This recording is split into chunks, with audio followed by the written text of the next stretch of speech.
Ini yang tadi ngomong masalah tulang, ya. Otak kita itu saking pentingnya itu pusat segala-galanya. Itu dilindungi oleh tengkorak. Ya. Nah, ini tengkorak ini pelindungnya tadi. Ya namanya tengkorak, wong tulang aja bisa patah loh. Ya otomatis kalau patahnya itu nyakiti yang dalam kan dalamnya jadi luka. Ya. Makanya tadi ada yang nanya, dok tulangnya keras nggak ya? Tulangnya sih keras ya.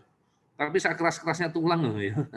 Ya bisa benjol juga ya. Nah, kalau benjol kan berarti dalamnya goyang ya. Otak itu kayak apa ya, agar-agar itu, agar-agar tapi yang lunak itu di dalamnya mangkok, tapi mangkoknya itu nggak padat. Jadi kalau kebentur dari sisi sini jedok, ini kan otak di dalam tuh kelempar ngantem yang sini yang cedera, terus ngantem sini lagi, sini ikut cedera lagi gitu loh.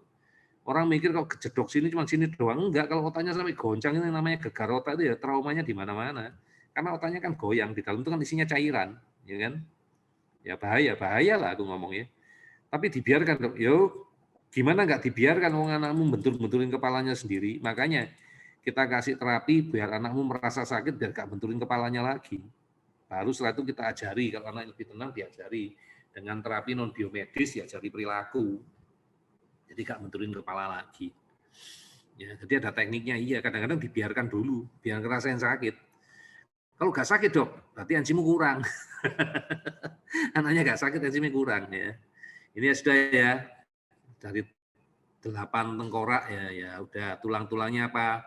Frontal 1 gede di depan. Ya, sambungan tulang ini namanya sutur, sutur atau jahitan kalau memang bahasa Indonesia sutur ya, jahitan ya.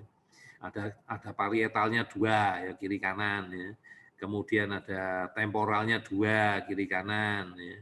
Ada sphenoid di sini, ya. Ada occipital di sini, ada ethmoid, ethmoid ya bawah lagi ya. Ini terdiri dari 14 tulang, ini nama-nama tulangnya. Nah, di dalam tengkorak, kalau dibalik, ada yang namanya fosa. Nah, apa? Ini loh, namanya fosa. Jadi, tengkoraknya digergaji, gitu, diambil yang atas, diangkat tengkoraknya, ini dasar tengkorak. Dasarnya tengkorak itu seperti ini.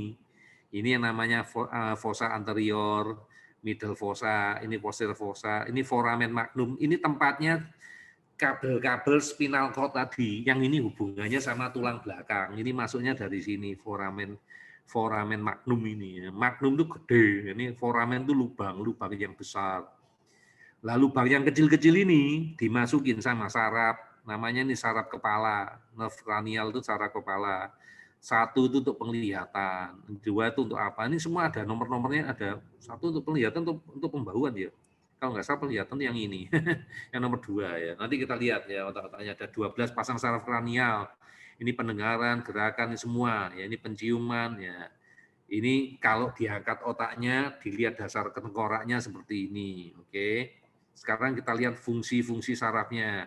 Nah ini tadi ya.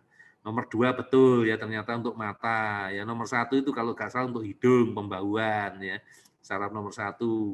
Ini dilihat dari otaknya. Kalau otaknya diangkat, sambungannya mana?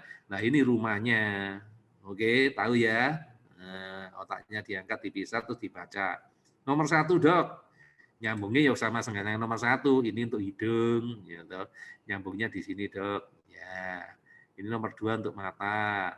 Ya, nomor 7, nomor 10 ya, ini total ada 12 ya, 12 saraf. Oke, ya, mantap ya. Nah, diperiksa satu-satu. Iya, diperiksa satu-satu sama kita ya. Optik nerve apa kita periksa ya. Di Asira ada ya.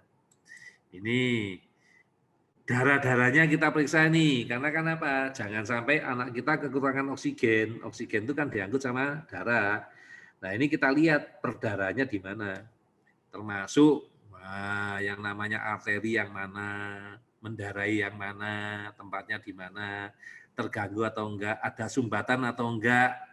Ngomongnya nanti kita adalah namanya brain plaque. Ya, brain plaque-nya itu di arterial plaque atau di venous plaque.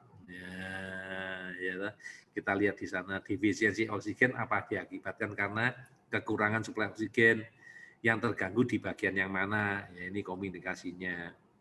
Nah, di tempatnya orang yang stroke pecah itu biasanya adalah arteri basilaris. Ya, tak tunjukin tempatnya ya, di basilaris itu di mana ya basilaris? Di sini loh yang pecah. Pantesan gak iso diapa-apain dok, udah pecah di sini stroke ya gak iso diapa-apain no. Ya. Ya paling dibor, ya dibor, dikeluarkan pembuluh darahnya dari sini ya, dibor. Aja sampai stroke, ya, repot. Ya. Oke dok, sekarang hubungannya lagi, ya yang diperiksa sama Asira karena hubungannya sama otak apa dok? Ya kabel tadi loh, kabelnya kan sampai bawah tuh, sampai seluruh tubuh karena ini pusatnya di sini, tapi mengendalikan ke seluruh tubuh. Ya. Oke. Kita lanjutkan ya. Inilah perkabelannya. Ya, nyambungnya di otak tadi di foramen magnum, turun bagian leher itu ada leher cervical itu ada 7, ya, 7 tulang apa namanya apa ya ya vertebrae tulang belakang ya. Bagian leher itu cervical ada 7, torak ada 12, lumbal 5, sakral dan 5 ya. Nah, ini yang kita cek. Ya, jadi di hasilan juga kita cek, pertulangannya kita cek. Yang sakrum sayangnya nggak tak kotain ya, di tempat lain soalnya sakrum ya. Nah, ini sakral tempat lain ini. Ini nyambung dengan tulangnya, ada 5 ini, tulang ekor. Nah, ya. Ini yang kita lihat ya. Pertulangannya bagus enggak? Loh, kenapa penting? Lah ini kan kita lihat tulang-tulangnya tadi. Ada saraf kejepit enggak? Loh, kejepit kan berarti informasinya salah ya. Nah, kenapa penting? Nah, ini yang kita periksa tadi. Kalau Bapak Ibu lihat ya di Asira nanti ada. Yang terganggu yang mana? Kalau saraf 1, saraf 2 hubungannya sama mata, sama ini nggak ada hubungan sama itu. Ini sama saraf parasimpatetik sama simpatetik yang otomatis, misalnya di mata. Kalau kita kena cahaya yang kuat, mata kita akan mengecil, pupilnya mengecil, yang hitam-hitamnya mata mengecil. Kalau tempatnya gelap, mata kita akan terbuka lebar, dilatasi. Nah, ini semua yang terjadi. Proses yang terjadi secara otomatis antara saraf pusat, central nervous system, sama saraf tepi. Saraf tepi. Ini dikerjakan juga sama Asira. Tempatnya ada di sini. Ini di halaman 76, 77 sama 82. Ini memeriksa tentang parasimpatetik, hubungannya sama darah, sirkulasi pembuluh darah, ya, pencernaan, hormon, motorik, nervous, macam-macam. Semua kita cek. Ya. Jadi ini dikerjakan juga oleh Asira. Ya, jadi selain otak, ya, kabel-kabelnya pun kita periksa. Semua perkabelannya yang otomatis kita periksa fungsinya jalan benar atau enggak. Nah, ini kita ngomongin sekarang selnya otak. Jadi di dalam otak tadi sudah ketemuan bagian gede-gedenya. Di dalam otak sendiri itu ternyata ada 2 macam sel. Yang satu namanya sel saraf, satunya namanya sel glia. Ya. Nah, sel saraf itu ya intisarinya kayak gini ini. Dia ini menyampaikan informasi, ya. Bentuknya kayak bintang, ya, kakinya banyak, ya, ini nama-namanya dia. Nah, dia nanti pakai sinyal listrik antar sel, tapi sebelum ketemu sel yang lain, dia akan melepaskan yang namanya reseptor, bukan reseptor, melepaskan yang namanya informasi dalam bentuk chemical, yang namanya neurotransmitter. Nah, dan ini dia ngomong komunikasi antar sel itu dalam bentuk listrik, makanya kita terapinya pakai Bicom, pakai frekuensi, bukan listrik, frekuensi. Kemudian dia antar selnya sendiri berkomunikasinya melalui chemical yang namanya neurotransmitter. Ini yang sel saraf. Ya. Akson yang jumlahnya tadi ada 86 miliar tadi ya. Siapa yang ngitung ya? Nah ini kalau bentuk glial sel itu sendiri macamnya seperti ini loh, banyak glial sel ini. Dan yang paling penting kalau masih ingat ceritanya kemarin yang masih di masalah suplementasi, ternyata dikatakan di anak-anak yang katanya autism itu, glialnya itu nggak bisa on off sendiri. Mikroglialnya ini nggak bisa on off sendiri. Selalu on terus, semua dianggap musuh. Nah yang membuat off ini siapa? Dikatakan di sana adalah habatus sauda. Nah, habatus saudanya kita yang mematikan ini. Inilah dikatakan sel-sel di dalam otak yang untuk melindungi sel, ini untuk melakukan kekebalan otak. Dan ini yang gagal di anak-anak kita dan baru sukses kalau kita lakukan terapi menggunakan aksa. Kerjanya aksa di situ. Ya, mulai ngerti ya ceritanya ya, unik ya. Nah, aku cek dulu.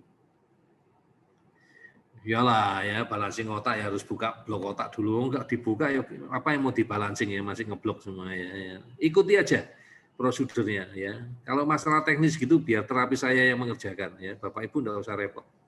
Yang penting Bapak Ibu udah ngerti masalahnya di mana.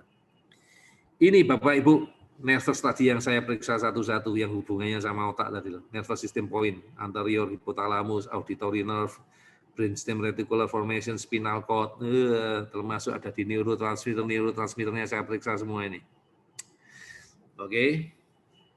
Gila ya, Asira ya. Coba kasih komentar. Edan lah pemeriksaan Asira ini ya. Edian tenan dok. Sumpah edian ya. Meriksanya kayak gini ya. Makanya saya jelaskannya itu bingung Bapak Ibu. Bingungnya apa? Saya nggak usah jelaskan Bapak Ibu, gampang jelaskan Bapak Ibu nanyanya menurut saya itu yang nggak penting. Ya kan saya nggak tahu, menurut saya nggak penting, tapi menurut Bapak Ibu apa kan nggak tahu karena namanya nama yang aneh-aneh kayak gini ini. Iya. Masa coba kasih gambaran, ini loh yang penting, ini loh yang tidak penting. Sementara ini sambil kita belajar sama-sama, yuk dikerjakan.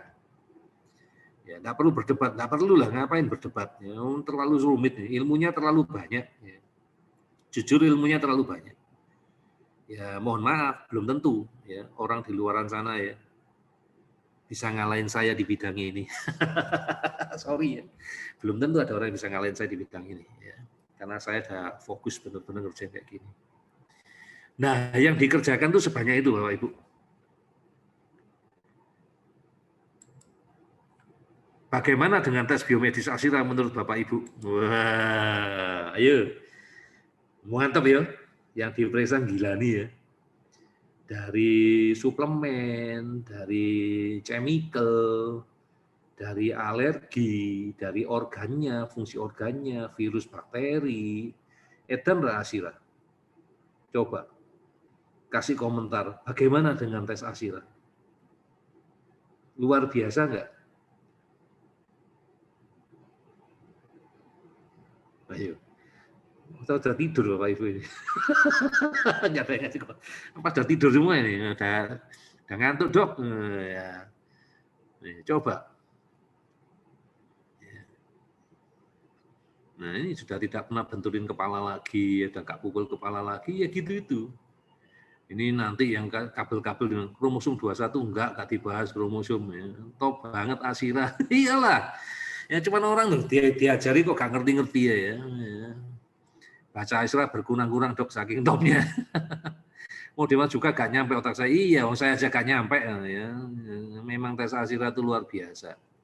Kalau seandainya saya mau nakalan ya, tak periksa saja sedikit ya, supaya yang saya ngerti aja tak periksa ya. Tapi enggak bisa. Karena saya butuh datanya itu lengkap. Supaya paselnya lengkap, gambarnya jelas, saya ngerti apa yang mau saya kerjakan. Lengkap dan akurat banget dok. Jadi kita tahu, iya Bu, sangat luar biasa tesnya itu Bu. Makanya kan Bapak Ibu sekarang sadar kalau saya minta tes Asira, tes biomedis Asira itu ngerti gitu loh. Bukan karena saya kepingin bisnis saya sukses, enggak, karena saya butuh data. Kalau datanya enggak lengkap, lalu saya bacanya kayak apa? Terus saya ngobati tanggung jawab saya kayak apa? Iya kan? Jadi kadang-kadang orang yang enggak ngerti itu dipikir ini cuma untuk bisnisnya dokter Ali aja. Aku tuh punya karena aku butuh. Aku butuh data. Butuh data selengkap-lengkapnya. Tapi kalau pakai metode konvensional, aku terbentur, biayanya terlalu tinggi. Dan juga meriksanya itu nggak bisa selengkap ini. Makanya aku beli mesin Asira, supaya aku kerjanya jauh lebih efektif. Nah sekarang aku coba memperkenalkan kepada Bapak Ibu, kepada sahabat yang lain, supaya aku membantu progresnya Anda itu jauh lebih optimal. Coba setelah tahu ilmunya kayak gini, mantep lah. Ya, harganya oke, harganya yang kelewatan Bu kalau Asira itu Bu. Harga segitu meriksanya segono. Gak pantas, makanya saya dimusuhi banyak orang Bu. Dimusuhi. Karena buat mereka itu mosok ada sih biaya segitu ya, bisa meriksa segitu banyaknya dengan hasil yang cukup akurat ya. Ya dianggap nipu paling enak. Nah, itu yang kendala saya mau ngajak orang lain untuk tes Asira bersama saya itu supaya saya itu bantunya gampang. Karena saya itu kayak pakai mikroskop, bisa lihat semuanya detail sampai yang sekecil-kecilnya, enggak cuma gangguan yang gede ya, gangguan organ, sampai yang kecil-kecil pun saya bisa tahu. Itu yang saya kepingin ya, sharing sama orang-orang ya. Nah ini ada yang cerita ya Bunda Nuna, ini Nuna dari Malang kali ya. Waktu anak saya mau di CT scan pakai puasa, saya gak tega. Kalau Asira gak perlu pakai puasa ya.